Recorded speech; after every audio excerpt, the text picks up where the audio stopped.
Shalom jemaat yang diberkati Tuhan. Mari kita berdoa untuk mengawali pembacaan dan renungan firman Tuhan. Kita berdoa. Bapa di surga, pagi hari ini kami menaikkan doa syukur ke hadapan-Mu. Kami bersyukur atas kesehatan, atas sukacita dan berkat yang boleh kami terima sampai hari ini dari Tuhan. Oleh karena itu Tuhan, saatnya kami akan berkiprah, berkarya, kami akan memulai tugas, pelayanan dan kegiatan kami masing-masing. Mendasari semua karya hidup kami rindu akan sabda firman-Mu. Biarlah kami mendapatkan bimbingan, didikan, teladan yang boleh menginspirasi dan memberikan semangat dan kemampuan bagi kami untuk berkarya menurut firman-Mu, sehingga kehadiran kami bisa menjadi berkat bagi siapapun dan mendatangkan kemuliaan bagi nama Tuhan. Di dalam nama Tuhan Yesus, penuhilah kami dengan hikmat dan tuntunan dari Roh Kudus, sehingga firman-Mu bisa kami dengar dan terima dengan baik. Amin. Hari Jumat 11 Juni 2021, Almanak Nas GKE bersumber dari 1 Samuel pasal yang ke-10, ayat yang pertama sampai dengan ayat yang ke-8. Namun saya cukup membaca sekaligus sebagai penekanan nas pada ayat yang pertama secara terbatas berbunyi demikian. Lalu Samuel mengambil buli-buli berisi minyak, dituangnyalah ke atas kepala Saul, diciumnyalah dia sambil berkata, "Bukankah Tuhan telah mengurapi engkau menjadi raja atas umatnya Israel?" Demikian firman Tuhan. Biarlah yang berbahagia mereka yang mendengarkan firman Allah dan yang melakukannya. Amin. Saya memberi judul untuk perenungan firman Tuhan, Saul menjadi raja Israel.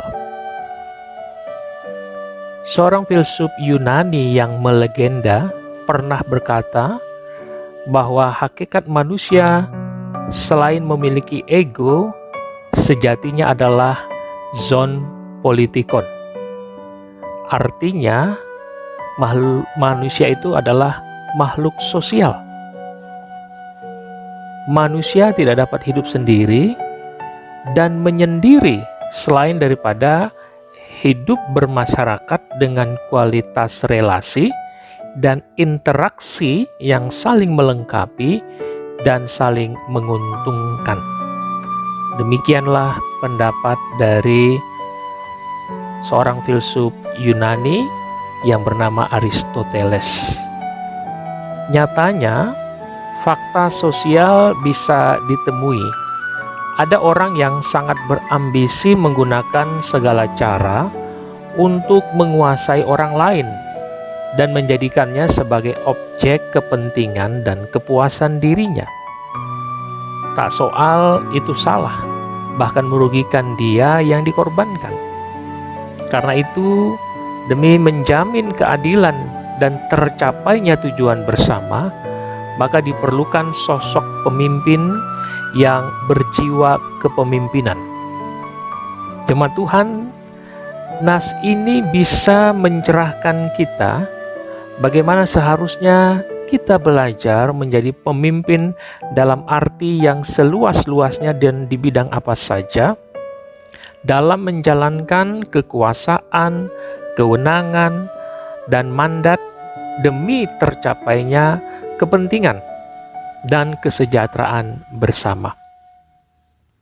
Mari kita telaah apa yang diwartakan dan ditulis dalam nas ini.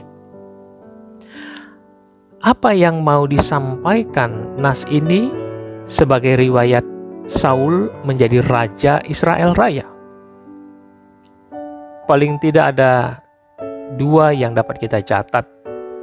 Yang pertama, inilah catatan riwayat dan sejarah tentang kepemimpinan raja-raja Israel Raya. Dan Saul menjadi raja pertama Israel Raya. Yang kedua, nas ini berisi catatan riwayat sejarah raja-raja Israel yang ditulis pasca kepemimpinan para raja-raja Israel Raya.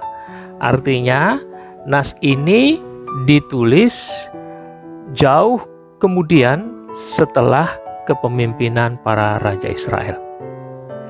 Catatan ini ternyata bertujuan untuk menuturkan berulang-ulang demi mewariskan ideologi dan teladan kepemimpinan para raja Israel Raya kepada generasi penerus, agar kemakmuran terus dirasakan dari masa ke masa. Apa makna pembelajaran yang bisa kita petik dari catatan riwayat Saul menjadi raja Israel Raya?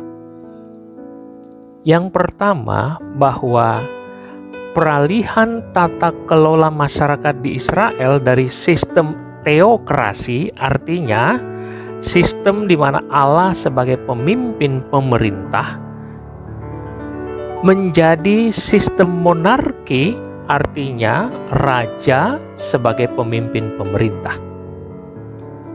Peralihan sistem ini dari teokrasi menjadi monarki berlangsung alot dan tidaklah sekali jadi.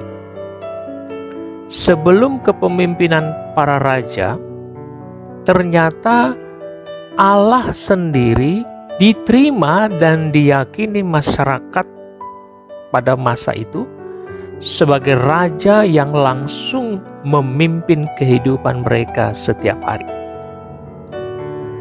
Namun seiring perjalanan waktu, masyarakat Israel terpengaruh sistem raja bangsa-bangsa sekitarnya. Lalu mereka menuntut secara keras agar diizinkan Allah, dan itu disampaikan keinginan mereka melalui perantaranya, yaitu para nabi. Akhirnya Saul mengawali sejarah Israel Raya sebagai raja pertama. Dan peristiwa ini terjadi karena Israel minder dengan sistem kepemimpinan bangsanya yang teokrasi, Allah sendiri yang menjadi raja, yang ternyata sama sekali berbeda dan asing daripada bangsa-bangsa lain di sekitar mereka yang monarki. Yang kedua, Saul menjadi raja berdasarkan penunjukan oleh Allah sendiri melalui Samuel. Bukan Saul yang mengajukan diri atau kehendakan menjadi raja. Saudaraku jemaat yang dikasihi Tuhan, fakta ini bermakna bahwa penunjukan Saul langsung oleh Allah sebagai raja pertama Israel, alasannya karena hatinya yang berisi sifat kerendahan hati. Ia tekun dan ia setia dalam menjalankan apa yang menjadi tugas dan kewajibannya. Itulah yang menjadi dasar mengapa Saul ditunjuk langsung oleh Allah menjadi raja Israel Raya yang pertama. Yang ketiga, dan Saul menerima penunjukannya jadi raja Israel karena ia ingin memenuhi kehendak Allah dan memenuhi harapan, ekspektasi dari masyarakat bangsanya sendiri.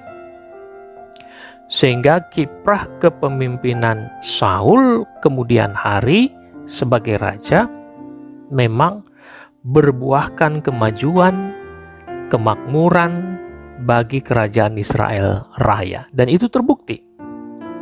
Saul Raja Israel Raya yang memiliki kepemimpinan yang kuat. Inilah sebenarnya yang ingin disampaikan lewat catatan riwayat sejarah kepemimpinan Saul menjadi Raja Israel. Jemaat Tuhan, dari nas ini paling tidak ada 2 catatan pengingat dan pembelajaran bagi kita. Yang pertama, bahwa karakter diri yang rendah hati, taat, tekun, juga setia seperti Saul, sehingga ia ditunjuk menjadi Raja Israel, menjadi contoh teladan kepemimpinan yang dapat diserap, diikuti, ditapaktilasi oleh siapapun kala menjadi sosok pemimpin dalam bidang apa saja dan di mana saja. Dan faktanya dalam kepemimpinan Saul banyak kemajuan dan kedamaian yang dialami. Walau tidak bisa ditutupi kemudian bahwa Raja Saul mengalami kemunduran karakter dan kepemimpinannya, sehingga berujung pada kegagalan dan copotnya jabatan raja itu. Jadi marilah kita belajar untuk menjadi pemimpin dalam arti yang seluas-luasnya, dengan menyediakan hati yang rendah hati, taat, hati yang tekun, dan yang setia. Yang kedua, pemimpin itu berarti juga menjalankan satu sistem politik. Politik itu netral, menjadi baik ketika kuasa yang digunakan untuk proses dan tujuannya yang baik. Sebaliknya, politik menjadi sarana kejahatan dan kehancuran ketika ia digunakan untuk memuaskan hasrat kekuasaan dengan menghalalkan segala macam cara. Dalam konteks ini, kita diingatkan akan pernyataan dari Lord Acton yang berkata, "Power tends to corrupt, absolute power corrupts absolutely."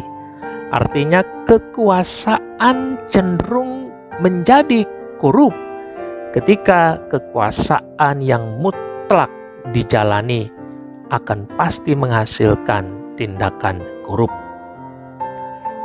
Jika mendewakan kekuasaan, maka pemimpin akan menjadi objek, menjadi watak yang diktator, tirani, rezim, sebagai pilihan gaya berpolitik memerintah.